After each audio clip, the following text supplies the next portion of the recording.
Amerika hentikan operasi pembebasan Selat Hormuz. Sementara itu Iran siap menghadapi skenario apapun.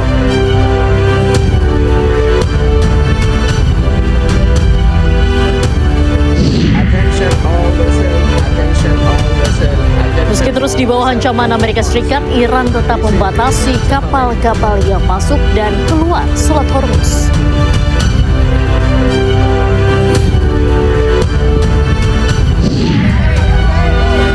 Sejumlah mama hingga lansia mengamuk akibat penggusuran paksa rumah dinas.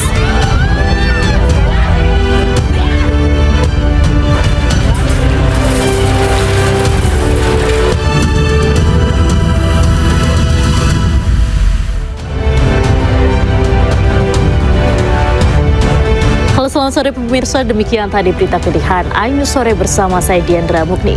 Kita awali Ayu Sore hari ini dengan informasi pemerintah Iran bersikukuh untuk mempertahankan blokade di Selat Hormuz. Iran menegaskan akan menembakkan rudal mereka jika kapal-kapal Amerika Serikat nekat menerobos masuk.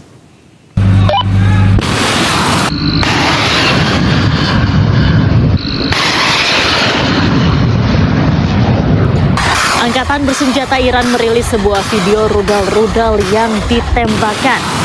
Ini merupakan sikap tegas yang diambil oleh Iran untuk menghalau kapal milik Amerika Serikat yang nekat menerobos blokade di Selat Hormuz.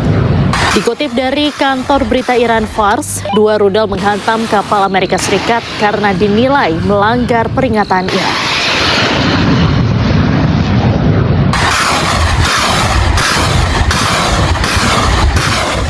Kapal induk Amerika Serikat USS George H.W. Bush terlihat melintasi Laut Arab di tengah meningkatnya ketegangan kawasan.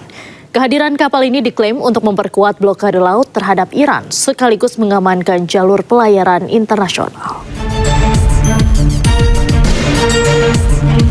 Komando Pusat Amerika Serikat atau CENTCOM mengonfirmasi kapal induk USS George H.W. Bush saat ini berada di Laut Arab.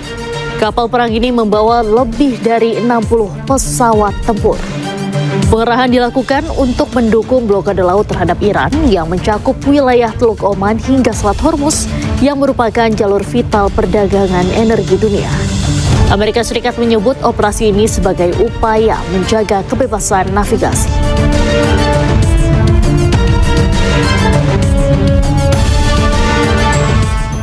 Iran menyerang pasukan Amerika Serikat di Selat Hormuz dalam 24 jam terakhir.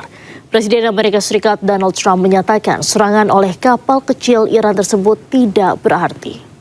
Can I ask you about Iran, Mr. President? They've fired at U.S. ships several times in the last 24 hours. What do they need to do to violate the ceasefire? Well, you'll find out because I'll let you know. They know what to do and they know what to do. They know what not to do, more importantly, actually. And,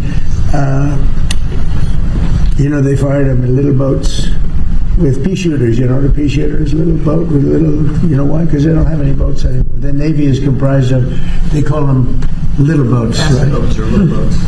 And they're fast, yeah. They're so fast that they had 8 of them and they're all gone. And they're fast, but they're not fast like a missile. A missile is slightly faster. They're all gone, so they're looking around for little boats to try and compete with our great Navy. We have a Navy that's unbelievable. We set up a blockade, as you know very well, not one ship. Baru 2 hari digelar, Amerika menghentikan sementara operasi pembebasan Project Freedom pada kapal-kapal yang terjebak di Selat Hormuz. Meski operasi pembebasan dihentikan sementara, namun Amerika tidak membuka blokadenya.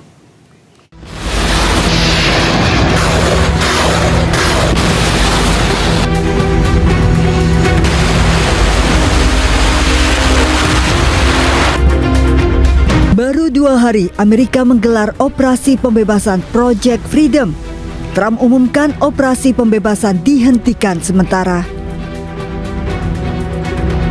Penghentian sementara berdasarkan permintaan Pakistan dan beberapa negara lain untuk memberi ruang bagi upaya penyelesaian kesepakatan damai dengan Iran.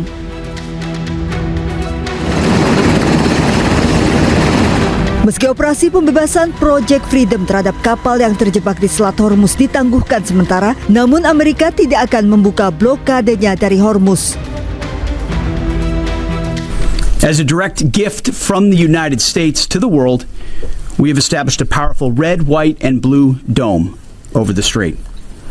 American destroyers are on station supported by hundreds of fighter jets, helicopters, drones, and surveillance aircraft, providing 24/7 overwatch for peaceful commercial vessels, except Iran's, of course, which is why our ironclad blockade remains in full effect as well. In fact, 6 ships tried to run the blockade out of Iranian ports as Project Freedom commenced, and they were all turned around. Allahu Akbar! Allahu Akbar! Sebelumnya, Menteri Perang Amerika Serikat Pete Hegseth memberi sinyal kesiapan penuh militer Amerika dan menyebut telah membangun kubah di atas Selat Hormuz. Merespon Project Freedom yang diklaim Amerika Serikat sebagai operasi pembebasan, Iran sepenuhnya siap menghadapi skenario apapun. Bahkan saat kapalnya diserang, Teheran protes menyebut kapal yang diserang Amerika merupakan kapal sipil. Serangan Amerika juga menewaskan 5 ABK Iran. Hingga kini Iran menilai Amerika menjalankan kebijakan tekanan maksimum yang meminta Iran tunduk penuh pada tuntutan sepihak Amerika, sementara proposal damai Iran juga ditolak Amerika. Menteri Luar Negeri Amerika Serikat Marco Rubio tegaskan operasi Epic Fury sudah selesai. Kini Amerika Serikat fokus pada pembebasan Selat Hormuz. Well, that's one of the topics that needs to be discussed. I don't know about. I think you're linking it. The operation is over.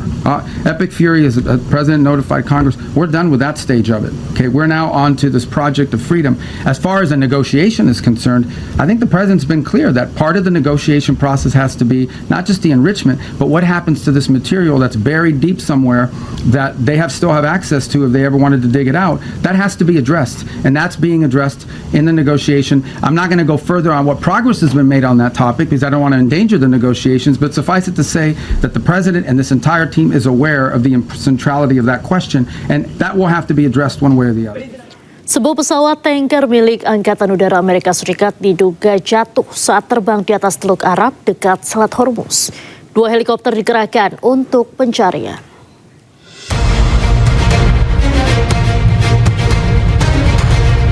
Pesawat KC-135R Stratotanker milik Angkatan Udara Amerika Serikat sempat mengirimkan kode darurat 7700 sebelum hilang kontak dan diduga jatuh saat terbang dekat Qatar di atas Teluk Arab dekat Selat Hormuz. Pesawat ini terbang dari Pangkalan Udara Al-Dafa, Uni Emirat Arab. Kode 7700 merupakan sinyal darurat yang biasa digunakan pilot saat menghadapi situasi serius di udara. 2 helikopter dikerahkan untuk pencarian. Hingga kini belum diketahui penyebab kondisi darurat pesawat. Pesawat KC-135R Stratotanker diproduksi pada tahun 1956 hingga awal 1960 oleh Amerika Serikat, merupakan pesawat pengisian bahan bakar di udara untuk mendukung pesawat tempur, pesawat pembom, hingga armada militer lain. Pesawat tanker udara ini mampu mentransfer bahan bakar minyak sebanyak 90.000 kg dan memiliki kapasitas kargo 37.000 kg yang memungkinkan pesawat tempur Amerika memperpanjang durasi terbang saat operasi militer tanpa melakukan pendaratan.